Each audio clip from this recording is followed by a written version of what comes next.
that will give you an overview how One Health is important for WHO and for the quadripartite. So today is really my great pleasure to welcome all of you to the International One Health Conference 2023 in Barcelona. I would like to thank the host for the kind invitation and the chance to deliver the keynote on One Health on behalf of WHO. Let me start by saying that One Health, I think we all know that One Health has gained renewed attention with the COVID-19 pandemic and other deepening global health threats.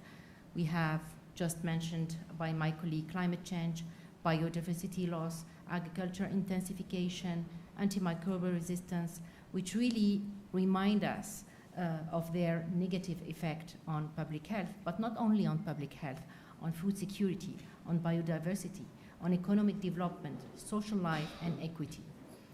And we know that the world is becoming increasingly complex, interconnected. One Health approach is here to offer to us a robust solution to address the challenges that lie at the human, animal, plant, environment interface. Within WHO, One Health stands as one of our top priorities. WHO assumes a pivotal role in advocating and advancing One Health agenda, with many technical departments within WHO and regions that are working extensively on One Health topics. WHO established the One Health initiative in 2021, and the objective was to really coordinate the work both within the organization but also with key external partners. Now when it comes to human health, we all know that human health doesn't exist in a vacuum, and nor can our effort to protect and promote it.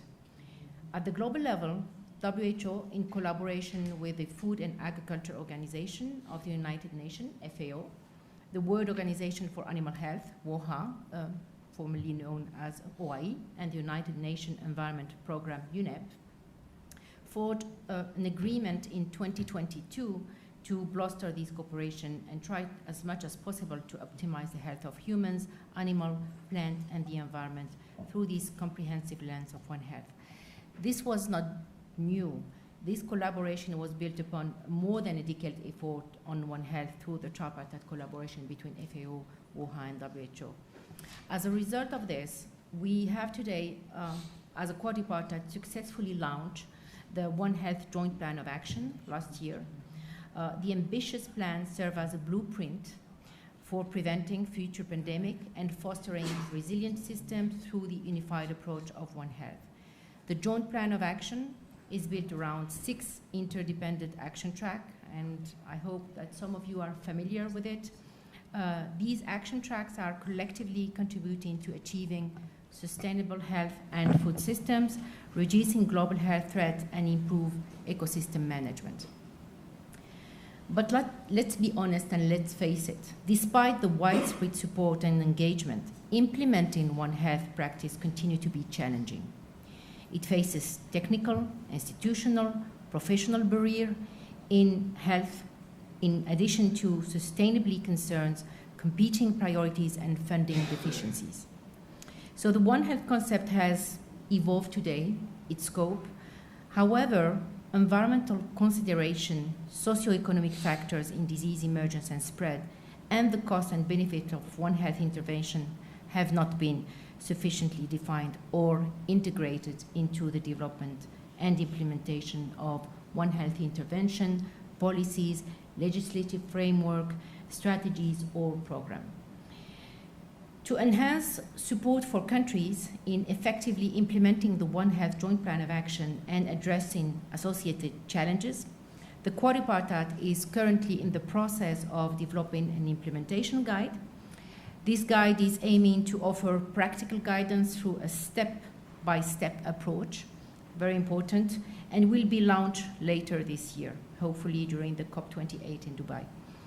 The implementation guide is focusing on 3 pathways of change to build an enabling environment for One Health implementation, and these include strengthening governance, policy, legislation, financing, advocacy, but also fostering institutional development implementation and sectoral integration, as well as enhancing data, evidence, information system, and knowledge exchange. This year, the quadripartite held 2 regional workshops covering countries from the Asia-Pacific region and the Eastern Mediterranean region, where our role was to facilitate the rollout and the implementation of the Joint Plan of Action.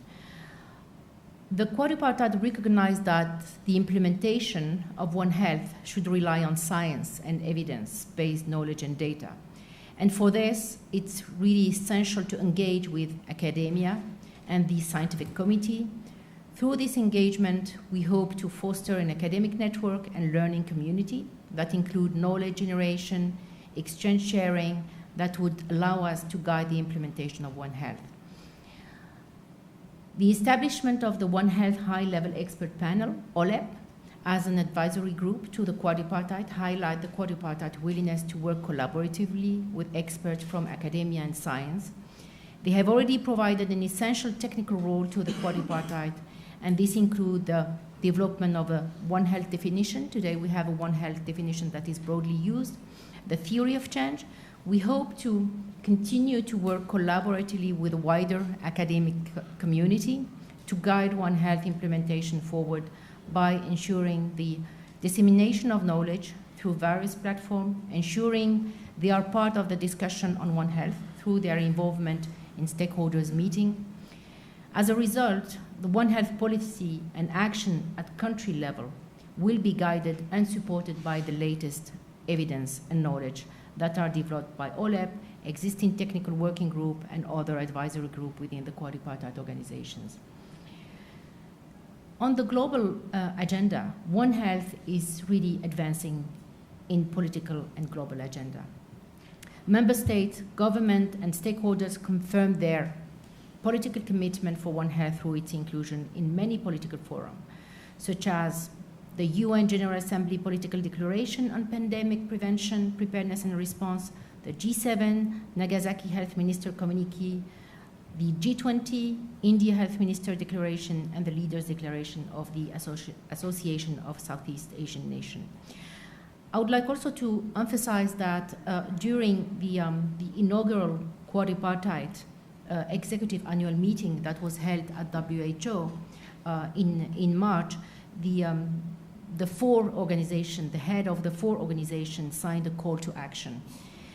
This important document stresses the urgent need for enhanced collaboration and commitment to translating this One Health approach into tangible policy action across all countries. It includes policy development, implementation, workforce development, pandemic prevention, preparedness and response, and knowledge sharing, among other key areas. I underscore the critical importance of raising awareness and strengthening the political commitment around the One Health approach. However, we have to face it. We must also strive for concrete action and success stories that showcase the effective implementation of the One Health approach. This also fits very well with the theme of this conference. We need a clear pathway that will lead science to policy, policy to implementation, and from implementation to concrete outcome on the ground. WHO is committed to delivering tangible impact at country level. This role involves supporting member states to develop national strategies, action plan, strengthen their capacities and competencies, promote training and awareness, foster partnership, and monitor and evaluate progress and impact for One Health, while trying as much as possible to promote coordination at global, regional, and country level. It is worth noting that several countries, including South Africa and Cameroon, have recently initiated the implementation of the Joint Plan of Action following its launch.